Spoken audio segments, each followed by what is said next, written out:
Your credit score is a measure, some would argue an imperfect measure, of how likely you are to pay for things on time. Let's say you were to take a loan. How likely are you to make the payments on that loan? If you were to get a lease on an apartment, how likely are you to pay rent on time?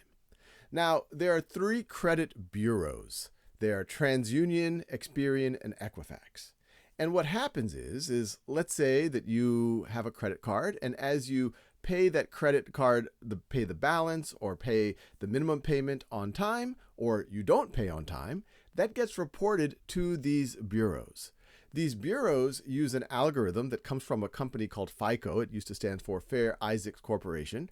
And that gives you a score, and each of the three bureaus will have a score between 300 and 850. If you have a score near the high end of that range, if you're in the high 700s or above, that is an excellent credit rating. People will give you loans. It will be easy for you to lease things. And not only when you get that loan, it will actually be at a lower interest rate.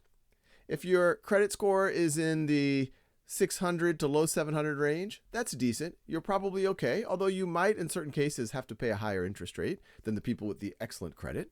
And then if your credit score is in the low range, which would be anywhere from 300 to say the high 500s, you're going to have trouble getting a loan, or in many cases getting a lease. Or if you do, you're going to have to pay a higher interest rate. Now, the ways to get as high a credit rating as possible is pay your bills on time, pay your rent on time, have a long credit history. It's good to have credit, so it's good to have a credit card that has a high limit, but to use as little of that as possible. So good luck with your credit scores.